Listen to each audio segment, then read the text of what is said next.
Hi, അപ്പോൾ എല്ലാവരുടെയും കീമിൻ്റെ preparations final സ്റ്റേജിലാണെന്ന് അറിയാം. സോ ഷിഫ്റ്റും അതേപോലെ ഡേറ്റും കൃത്യമായി ചെക്ക് ചെയ്തതിന് അഡ്മിറ്റ് കാർഡ് ചെക്ക് ചെയ്തതിന് ശേഷം എക്സാം ഹാളിൽ റിപ്പോർട്ട് ചെയ്യാൻ ശ്രമിക്കുക.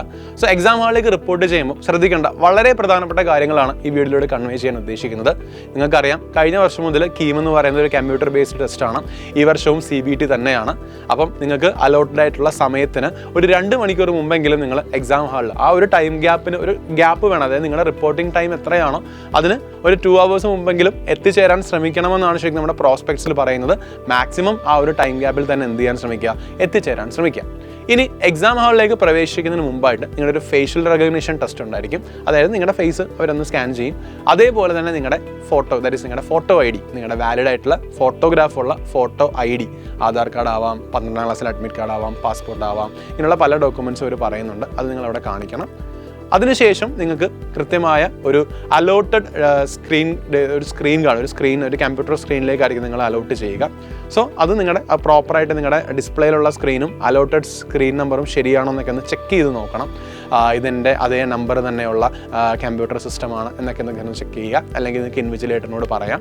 അപ്പോൾ അതൊക്കെ ചെയ്തതിന് ശേഷം നിങ്ങളെ ഒരു സീറ്റിൽ കൊണ്ടിരുത്തും. ഒരു കാരണവശാലും നിങ്ങൾക്ക് സിസ്റ്റം അങ്ങോട്ടും ഇങ്ങോട്ടും മാറിയിരിക്കാൻ പറ്റില്ല. കാരണം ഓരോ കാൻഡിഡേറ്റിനെയും പ്രോപ്പർ റോൾ നമ്പർ അനുസരിച്ചുള്ള സിസ്റ്റം നിങ്ങൾക്ക് അവിടെ സെറ്റ് ചെയ്തിട്ടുണ്ടായിരിക്കും. അപ്പോൾ അതുകൊണ്ട് തന്നെ അവിടെ തന്നെ കൃത്യമായി പോയിരിക്കാൻ ശ്രമിക്കുക.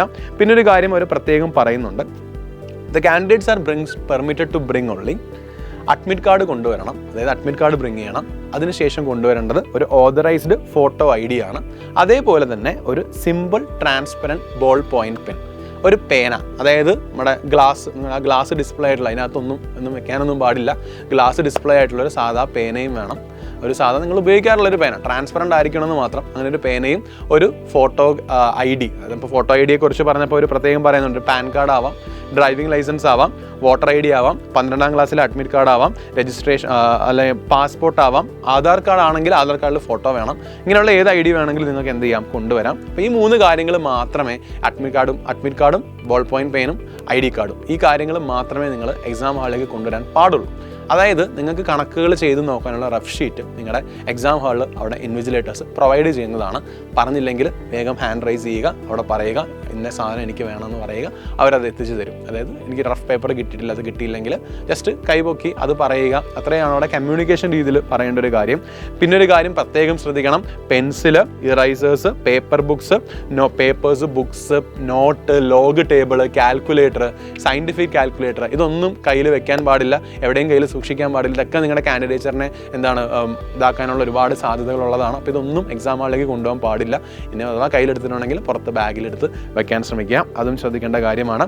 പിന്നെ റഫ് പേപ്പർ തരും എന്നുള്ള കാര്യം ഓൾറെഡി പറഞ്ഞു കഴിഞ്ഞു. പിന്നെ പ്രോപ്പറായിട്ട് എക്സാംസ് എഴുതുന്ന സമയത്ത് എന്തെങ്കിലും സിസ്റ്റത്തിൻ്റെ ബേസിൽ എന്തെങ്കിലും ഇഷ്യൂസൊക്കെ വരികയാണ്, മൗസ് ഹാങ് ആയെന്നോ അല്ലെങ്കിൽ എന്തെങ്കിലും വർക്കിംഗ് അല്ലാതെ ഇഷ്യൂസൊക്കെ വന്നാൽ അപ്പം തന്നെ ഹാൻഡ് റേസ് ചെയ്ത് ഇൻവിജിലേറ്ററിനോട് പറയണം ഇന്ന പ്രശ്നങ്ങളുണ്ട്. അപ്പോൾ ഇൻവിജിലേറ്റർ വേറൊരു സെർവർ അലോട്ട് ചെയ്ത് തരും. അവിടെ ശ്രദ്ധിക്കണം, നിങ്ങളുടെ ടൈമും കൂടെ നോട്ട് ചെയ്യണം. ഇന്ന സമയത്താണ് ഇത് പോയത്, ആ സമയം തന്നെ ആയിരിക്കും അവിടെ റീസെറ്റ് ചെയ്ത് തരിക. അതായത് നിങ്ങളുടെ അവിടെ നഷ്ടപ്പെട്ട സമയം ഇവിടെ റീസെറ്റ് ആക്കുന്ന രീതിയിലായിരിക്കും അത് അവർ അറേഞ്ച് ചെയ്യുക. അങ്ങനെ തന്നെ ആയിരിക്കും. അപ്പോൾ അതിനെക്കുറിച്ച് അടുത്ത ടെൻഷനൊന്നും ആവണ്ട. പിന്നെ നിങ്ങൾക്കറിയാം, നിങ്ങളുടെ കീബോർഡൊന്നും അവിടെ നിങ്ങൾക്ക് യൂസ് ചെയ്യാൻ പറ്റില്ല. വിർച്വൽ കീബോർഡ് ആയിരിക്കും. ഇൻ കേസ് കീബോർഡിന് എന്തെങ്കിലും ആവശ്യം വരികയാണെങ്കിൽ അത് വിർച്വൽ കീബോർഡേ ഉള്ളൂ, അതല്ലാണ്ടൊന്നുമില്ല. ഫുള്ള് മൗസിൻ്റെ ആക്ഷൻസ് ആണ്. അപ്പോൾ നമ്മളൊരു CBT ടെസ്റ്റ് എഴുതുന്ന സമയത്ത് ഒരു ക്വസ്റ്റ്യൻ കണ്ടു, മൗസ് വെച്ച് അടുത്ത ക്വസ്റ്റ്യനിലേക്ക് പോകുന്നു, ക്ലിക്ക് ചെയ്യുന്നു, റഫ് പേപ്പർ ഉണ്ട്, ബോൾ പോയിൻറ്റ് പെൻ എൻ്റെ കയ്യിലുണ്ട്, ക്വസ്റ്റ്യൻ ചെയ്ത് നോക്കുന്നു, ക്വസ്റ്റ്യൻ ചെയ്തതിന് ശേഷം ആൻസർ കിട്ടുന്നു, കിട്ടിയ ആൻസർ ഞാനവിടെ മാർക്ക് ചെയ്യുന്നു.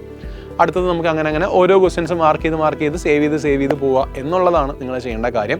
പിന്നെ ഒരു കാര്യം, എല്ലാ ക്വസ്റ്റ്യനും കംപ്ലീറ്റ് ചെയ്തു എന്നും പറഞ്ഞ് എനിക്ക് ഇറങ്ങി പോകാൻ സാധിക്കത്തില്ല. മൊത്തം പരീക്ഷ കഴിഞ്ഞതിന് ശേഷം എത്ര നേരത്തെ ഞാൻ എക്സാം എഴുതി തീർത്താലും അവിടെ ഇരിക്കുക എന്നുള്ളതാണ് ഏറ്റവും പ്രധാനപ്പെട്ട കാര്യം. ഇൻ കേസ് അറിയാത്ത ക്വസ്റ്റ്യൻസ് ഒക്കെ എന്തെങ്കിലും ഉണ്ടെങ്കിലൊക്കെ ഒന്ന് ചെയ്ത് നോക്കി ആ സമയം നിങ്ങൾക്ക് സ്പെൻഡ് ചെയ്യാം. അതിനുശേഷം എല്ലാവരെയും ഒരുമിച്ച് പരീക്ഷ എഴുതിയതിന് ശേഷം മാത്രമേ പുറത്തേക്ക് ഇറക്കത്തുള്ളൂ.